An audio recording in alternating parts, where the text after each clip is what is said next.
Hey everybody, it is the Facts Man talking about Major League Baseball. Doing this video to give a couple of tips, a couple of insights, and a couple of things that I do when Major League Baseball kicks off, tips off, first pitch, whatever you want to call it. The people at www.sportsforumpicks.com, it's where I call home for all you people watching this on YouTube, basically want to say, no, I don't have a blueprint. I know everybody says, hey, when it comes to baseball, there's nobody better to talk to than you. Well, yeah, because I'm not a fucking idiot. I know the things not to do.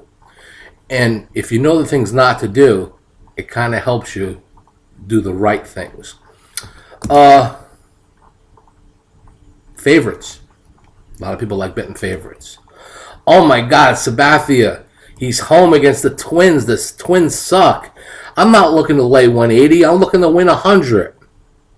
Nah, you're laying 180. And if you lose, you're going to need two more to get your money back. The thing with people don't understand, and I follow this rule, maybe $1.30, $1.35, I'll stop there. Why? You have to put a cap on where you can go.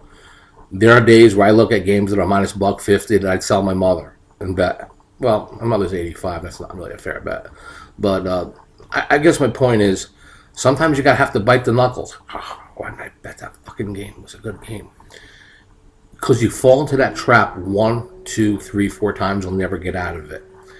Bookmakers, offshore and in Vegas, want you to lay the number. Lay it.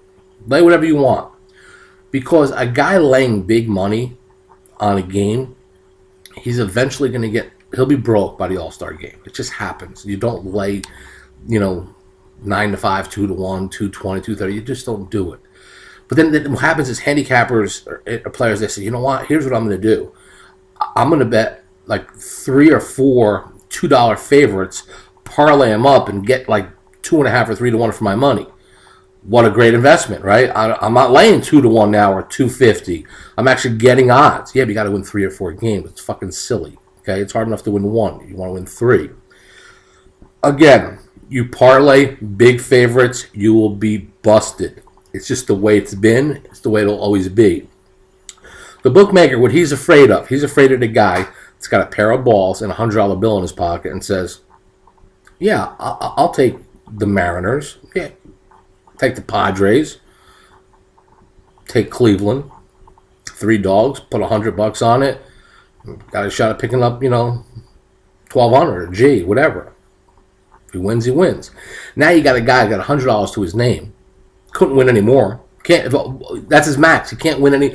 A book can't take any more than $100 from this individual. He gets lucky. Now he's fronting $1,200. He becomes fearless. Guy could take $100, turn it into 10 grand without blinking. No, I've seen it. I've seen it a lot of times. Now I'm not sitting there telling you to take 2 to 1 underdogs. It's not the way to go. But what I'm saying to you, in baseball, you have to put yourself in a position where you can't let one game or you can't let money knock you out of the box. The things that I look at, and like I said, I have no blueprint, but what I do have is I have enough experience doing this where what I'm trying to find mostly is a 50-50 proposition where I can get 6 or 6.5 to 5 for my money. If you toss a coin with me every day of the week and give me plus 30 on a 50-50 proposition, I'll pretty much own you at the end of the year. Okay, it's just the way it is because you can't overcome that. So guys have to be flexible when it comes to betting, especially baseball. And another thing, it's every day. People get caught up in the, Cubs in the afternoon, this is in the afternoon, the night game, the West Coast games. There's just too much action throughout the course of the summer. And again, volume will always destroy the player. The book loves volume. Okay, these are basically gambling 101 things that you all know by now. Like I said, what I'm trying to do when I bet baseball is I try to look at a lot of different situations, put them all together, and see what the best bet is. And there's a lot of times there's not even a team that will come out. I'll give you a quick example, and a lot of people know this from my history. We call it the facts box. I'm looking at 2 pitchers. I'm just going to throw out random names. Let's say I said Sabathia. Let's say Sabathia is pitching against Porcello. Okay, and again, I'm just throwing two names out here. Just use this as an example. You know what? Tigers are going to get some runs off of Sabathia. They're going to hit him pretty good. I think the Yankees can hit Porcello. I have no idea who's going to win this game. But here's my options. I look and I say, wait a minute. First inning struggles. Both pitchers maybe struggle in the first inning. I'm going to bet yes, there'll be a run scored in the first inning. I'm going to bet over 3.5 runs for the first 5 innings of the baseball game. Got a DH, 5 full innings. Looks like a good bet. Maybe bet over 7.5 for the game. Maybe the team total over 4 Yankees, over 3.5 Texas Tigers. I bet run hits and errors, 25.5. Take that over. I may bet the second half over. It really depends. My point is, if I'm right once, I just need to be right one time. I can go 6-0. Get a 5-3 final, 5-4 final, 6-3, 6-4 final, whatever the case is. I sweep the board. Ask yourself how many times you went 6-0 in baseball. You got to be right 6 different times. I've done this where I've been wrong and gone 4-2. Maybe I had one pitcher pitch well, another pitcher gets blown up. I'm going to hit the overs first half game. I'm going to hit the team total over on one, maybe lose the second. My run hits and errors will come through, and yes, there'll be a run scored in the first inning. So I don't even have to be 100% right. But when I am 100% right, that's a perfect storm that you want to fucking grab. Because again, I can go all over the board and make 6 different bets, 6 different games, when I could possibly turn my game off in the 3rd inning and I collected them all. So there are certain things you have to look at. You have to be flexible when you're betting baseball. You have to be patient. What I love about baseball more than anything is I like streaks, where most of the bettors lose money because they're streak buckers. What they say is, the Yankees lost 3 in a row. In no way they're losing 4 in a row. They're not losing 4 in a row. They don't do it. That won't happen. So they bet them. They lose. Can't lose 5 in a row. Why not? They just fucking lost 4. Bet them again. Fuck, the Yankees lost 5 in a row. There's no way the Yankees are losing 6 games in a row. The Twins suck. No, not happening. The Twins are not beating the Yankees at all. Why not? What you're doing is you're making all these bets to chase the first win, to chase the first loss. You can't get your money back after you lose. I bet a team, they start out 2-0, 3-0. I look at the scores, they're hitting well. I'll bet them. They win. Bet them again. They win. I'm going to bet them until they lose. You know why? I can only lose one bet. It could cost me 1. I could win 3, 4, 5, 6, 7, 8, 9. I could win 10. It doesn't really matter. But my exposure is only 1 game. I could only lose 1. When I start chasing the winning team, I could lose a ton, but only win 1. So that's some of the things that you guys need to know. Just don't ever say they're due. No such thing in baseball as they're due. And a lot of people do that a lot. They do say they're due. Don't do it. Okay. So back to baseball, back to some scenarios. Don't be afraid to play first 5 inning baseball games. Don't be afraid to play second half baseball.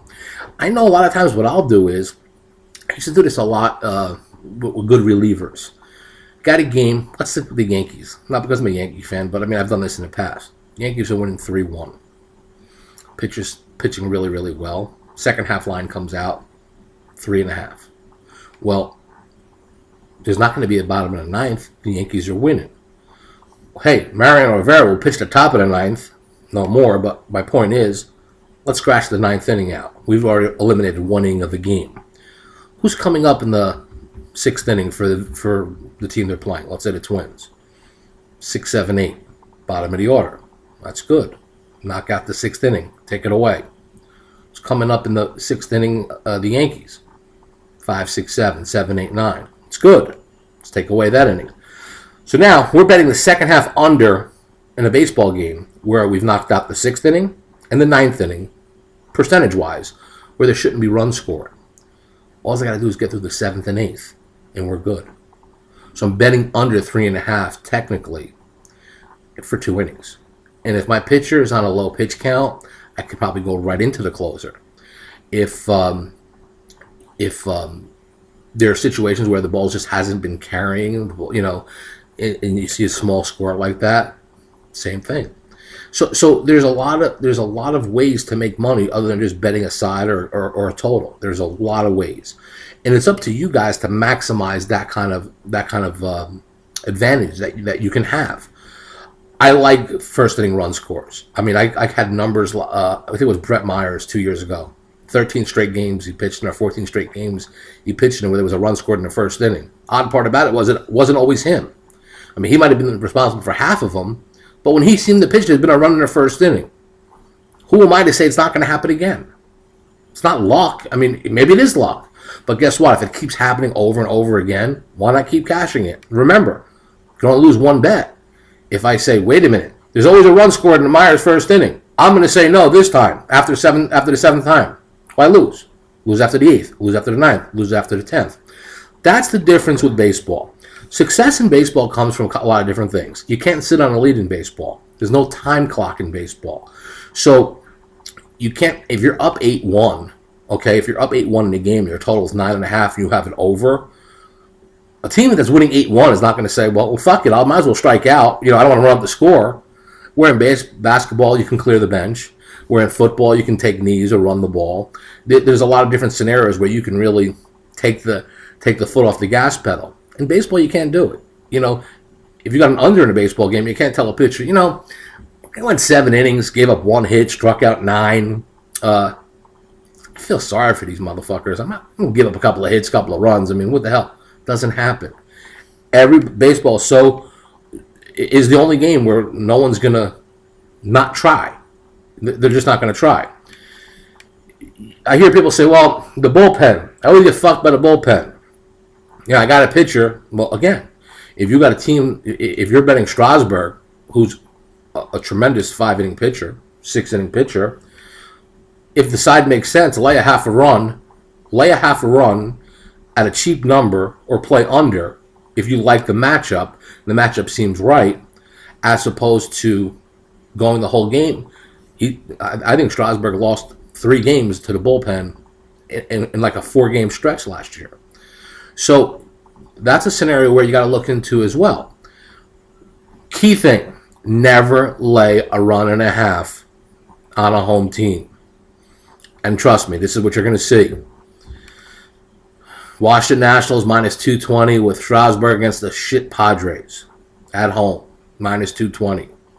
Minus 1.5 plus 105. The fuck is that telling you? We say, I got to win it by 2 runs.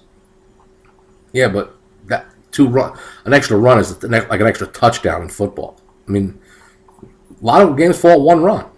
And you don't do it. You don't do it. On the flip side, I'm not telling you take 1.5 runs. I'm not saying either. I say take 1.5 runs if you have a team that might be able to compete. You have a pitcher that might be able to go them 5, 6, 7 innings with the pitcher and keep you in the game, then it might be worth it. Take a shot. You know what I mean? I got 1.5. The minus 1.5 on a road team is a lot better because you're going to get your full 9 at bats. You're only getting 8 at bats when you lay a 1.5 with a home team. Don't fucking do it. Don't. Never. Don't do it. Trust me, you'll get beat in the long run doing it. But yeah, people will say, I'd rather get even money or plus 105 instead of laying minus 200. Human nature. Always got to win by 2 runs. Trust me, it's going to hurt you. It's going to bury you. How do you beat it? How do you beat the game? You beat the game by being selective. You beat the game by finding prices. And you beat the game by finding matchups. So yeah, I look at umpires, okay? But here's what I don't do. And this is the stuff that I'm going to read in forums, I'm going to get via email or on Twitter, and it's going to piss me the fuck off. Did you know AJ Burnett is 10-2 versus so-and-so? Yeah, but AJ Burnett pitched for the Pirates last year. He's a right-hander, be pitching in Philly this year. In July, when fucking bunts go out of the ballpark to right field, it's a different AJ Burnett. It's a different team. So his record versus a certain team, I always get this. Well, he's 9-2 versus the Cubs. He could be 9-2 versus the Cubs, depending on who he played. But baseball players change every year. Positions change every year. You know, so, I mean, players move. So when you look at it and say, you know, he's beaten this team, he might have beaten 3 or 4 guys in that lineup, but every year in baseball, there's 3 or 4 new guys in the lineup and 2 or 3 guys moving somewhere else. So you're never really going to get a grasp on what a pitcher does against a certain team if there's a lot of different people in that lineup. Look at the Phillies. They had a pitching staff that was, you know, second to none. Okay, and their lineup at one time was off the charts. But injuries, people not playing, certain things happen, trades. You can't go by that. ERA, whips, good. You have to look at that. They're all part of handicapping, but in the end, and I've talked to people about it all the time. They say, Joe, how'd you come up with, you know, Cleveland taking $1.40, you know, against the Angels? I love the matchup. I like the pitcher. I think Cleveland could hit the other kid. Cleveland's playing good ball. Angels aren't.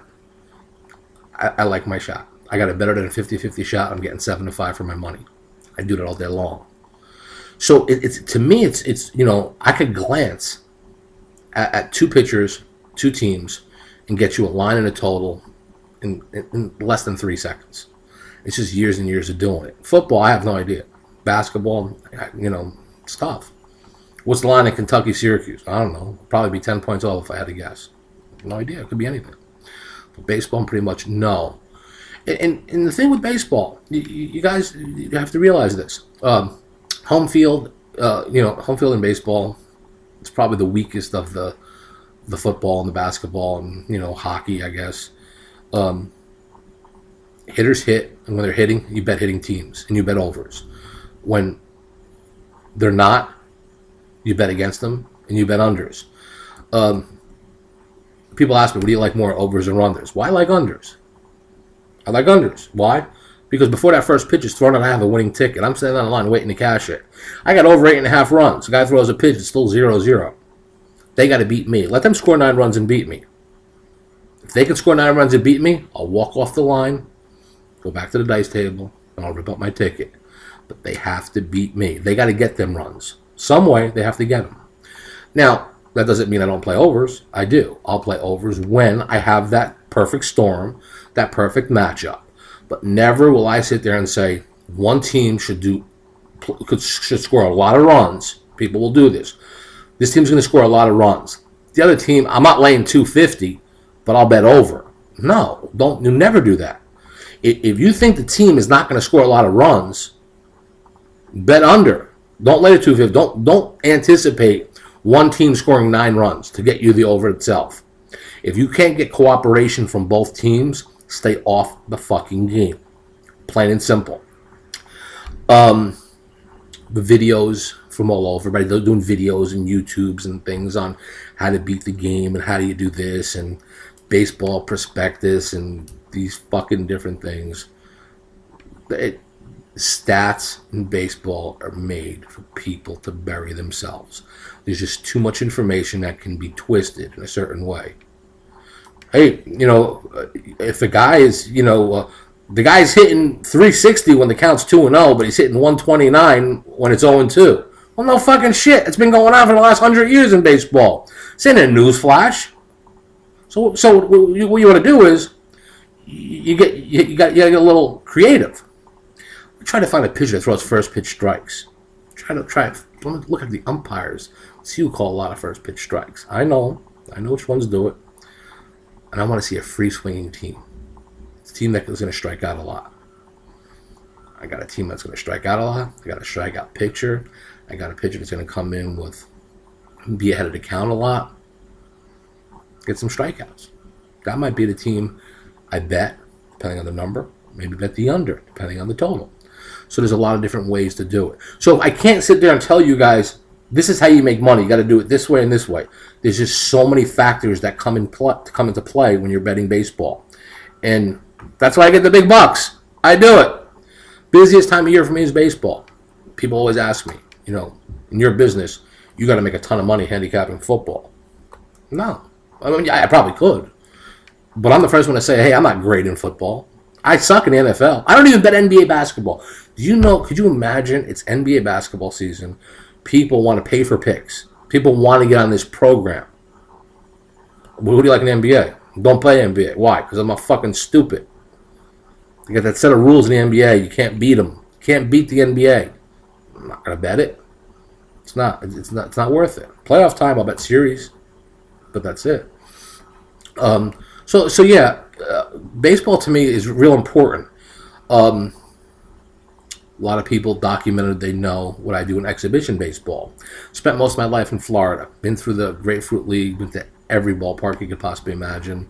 Know a lot of people out there. I generally, when I do a post on a comp game, I'll write down the lineup. I'll write down who's going to be the first pitcher, second pitcher, third pitcher. And generally, people don't even, when it wins, they'll say, the fuck did you know that guy was going to pitch? Who is he? Never heard of this guy. He's wearing number 92 on his jersey. Well, we do well with it. It's not exciting.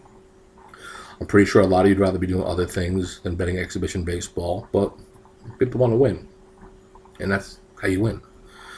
So yeah, I'm a pretty bad marketer when it comes to marketing the so-called tout or sports information service, because the way you make the real money selling picks is telling everybody you're the best in the NFL, because everybody loves the NFL. Telling everybody you have the winner in the BCS championship game. I didn't play the BCS championship game. Super Bowl, busiest day for every handicapper. Ask anybody, one of my clients who I give out in the Super Bowl. Neither team. Could care less. Super Bowl to me is just a baseball game in July. It means nothing to me. Kentucky Derby is the same as the fourth race at Aqueduct. It means absolutely the same. Pays the same amount of money. The thing is, a lot of people get caught up in hype. Everybody says to me, oh, I can't wait to March Madness. You know, it's great, 20 games on at once. That means you're betting 20 fucking games in a day, you sick bastards. You're not going to win. Find a baseball game that matches up right. Whether it's an over and under, small dog, small favorite. If it makes sense, the numbers line up, you bet it. Maybe you bet 2.